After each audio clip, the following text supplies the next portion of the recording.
Hello everyone. आज हम indirect tax की पहला जो है हमारा पार्ट 1 करने जा रहे हैं। और इसमें हम सबसे पहले कवर करेंगे इनडायरेक्ट टैक्स लॉज। सबसे पहला इनडायरेक्ट टैक्स लॉज में हम जो टॉपिक पढ़ने जा रहे हैं वो है difference between direct taxes and indirect taxes. के जो हमारे डायरेक्ट टैक्स और इनडायरेक्ट टैक्सेस होते हैं उनमें क्या डिफरेंस है उसके बारे में हम आज बात करने जा रहे हैं।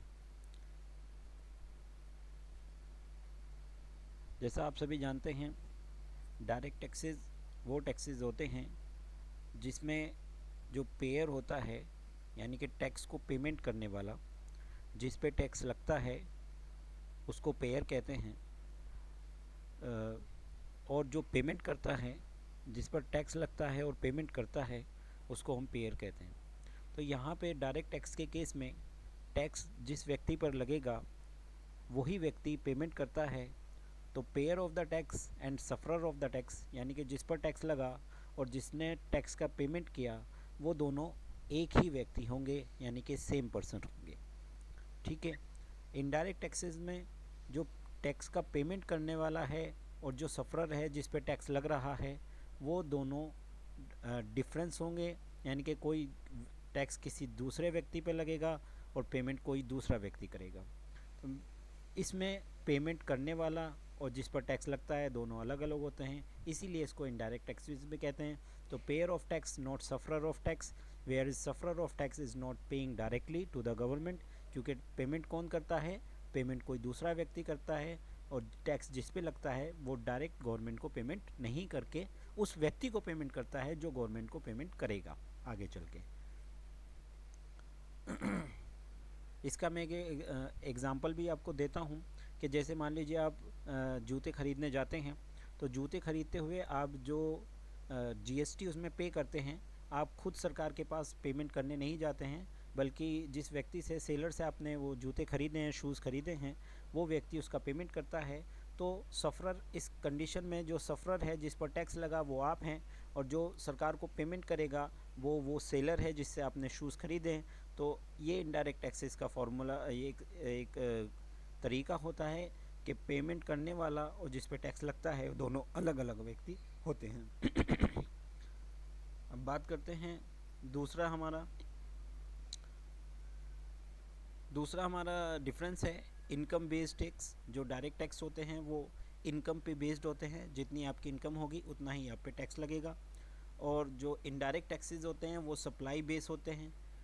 ये सप्लाई यानी कि आपने कोई सामान ख़रीदा होगा या बेचा होगा, यानी कि सप्लाई इनपुट इन होगी या सप्लाई आउट होगी, तो वो सप्लाई पे बेस टैक्स होता है। डायरेक्ट टैक्स इनकम पे बेस करता है और इनडायरेक्ट टैक्स सप्लाई पे बेस करता है। इसी के साथ रेट ऑफ टैक्सेस की बात करें तो रेट ऑफ टैक्सेस डिफरेंट होते हैं पर्सन टू पर्सन के। किसी बूढ़े व्यक्ति पर कम टैक्स लगता है, उसी के अगर कंपेयर किया जाए इन कंपैरिजन ऑफ एक जो 60 साल से कम के होते हैं उन पे ज़्यादा टैक्स होता है, 60 साल से ज़्यादा वालों पे कुछ ज़्यादा टैक्स होता है, कुछ कम टैक्स होता है। और अगर किसी की व्यक्ति की उम्र 85% वर्ष से ज़्यादा है तो उस पर कम टैक्स होता है। तो ये पर्सन के हिसाब से डिफरेंट होता है। परंतु अगर हम बात करें कि इनडायरेक्ट टैक्सेस में, तो इनडायरेक्ट टैक्सेस में जो रेट जो होता है, जो ड्यूटीज़ होती हैं, जो टैक्स होता है, वो डिफरेंट नहीं होता, हर व्यक्ति के लिए समान होता है। चाहे वो जवान हो, चाहे वो बूढ़ा हो, कोई भी व्यक्ति हो, सबके लिए एक ही प्रकार का टैक्स होता है और उनकी रेट भी एक ही होती है। इसी प्रकार जितना भी रेवेन्यू आता है डायरेक्ट टैक्स में वो सारा का सारा किसके पास जाता है, वो सेंट्रल गवर्नमेंट के पास जाता है। यानी कि इन्हें अभी की हम बात करें तो मोदी गवर्नमेंट, तो मोदी गवर्नमेंट के पास जितना भी डायरेक्ट टैक्स का रेवेन्यू, जितना भी पैसा कलेक्ट होता है वो सारा मोदी गवर्नमेंट के पास जाता है, सेंट्रल गवर्नमेंट ऑफ इंडिया के। और अगर हम बात करें इनडायरेक्ट टैक्सेस की, तो जितना भी पैसा कलेक्ट होता है वो सेंट्रल गवर्नमेंट और स्टेट गवर्नमेंट दोनों के साथ पास जाता है। सेंट्रल और स्टेट गवर्नमेंट दोनों के पास जाता है। और सेंट्रल के पास जाने वाला सीजीएसटी होता है और स्टेट के पास जाने वाले को हम एसजीएसटी कहते हैं।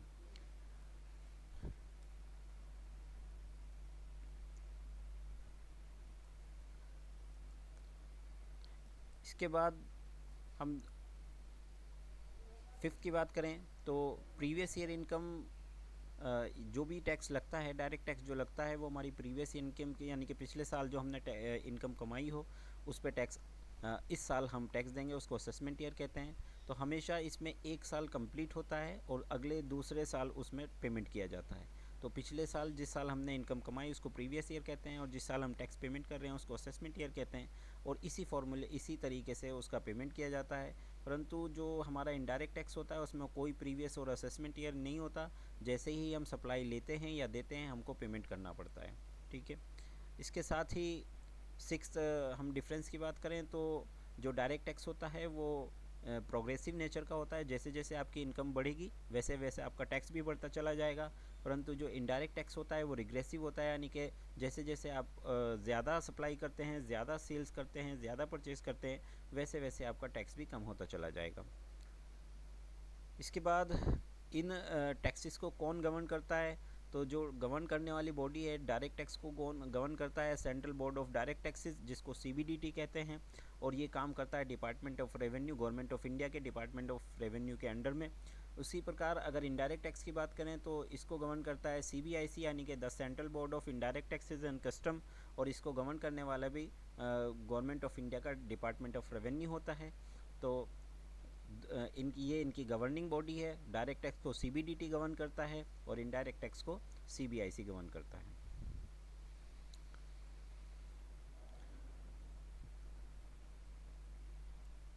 अब बात करें हम कि हमारा जो टैक्स है, ये जो हमारा टैक्स है ये कब से लागू हुआ? तो 1 जुलाई 2017 से प्रधानमंत्री मोदी के द्वारा इसको लागू किया गया और इसको वन नेशन वन टैक्स की उपाधि दी गई, गुड्स एंड सर्विस टैक्स। इसी प्रकार जो कस्टम एक्ट है, क्योंकि हम इनडायरेक्ट टैक्स में दो तरह के टैक्स पढ़ेंगे, GST और कस्टम एक्ट। तो कस्टम एक्ट लागू हुआ था 1962 में और ये आया था 1962 में, पर जो लागू हुआ था इंडिया में ये 1 फरवरी 1963 से लागू हुआ था। अब बात करते हैं source of indirect taxes. Indirect taxes की सोर्सेज कहाँ हैं, कहाँ से पता लगेगा कौन सी टैक्स की रेट है, ये सब कैसे ये गवर्न होगा? तो फाइनेंस एक्ट, यानी कि हर साल जो हमारा बजट आता है उसमें जो बजट होता है वो फाइनेंस एक्ट के रूप में हमें बताता है। केस लॉज, यानी कि समय समय पर जो अदालत के फैसले आते हैं वो केस लॉज होते हैं। सर्कुलर, जो डिपार्टमेंट CBDT या CBIC सर्कुलर जारी करता है, रूल्स जारी करता है और नोटिफिकेशन जारी करता है। तो ये सब सोर्सेज ऑफ इनडायरेक्ट टैक्सेस हैं। तो ये थी हमारी आज की पहली क्लास। उम्मीद करता हूँ कि आपको पहली क्लास में कोई दिक्कत नहीं हुई होगी। मिलता हूँ आपसे अगली क्लास में एक नए टॉपिक के साथ। तब तक के लिए आप सुखी रहें और स्वस्थ रहें। धन्यवाद।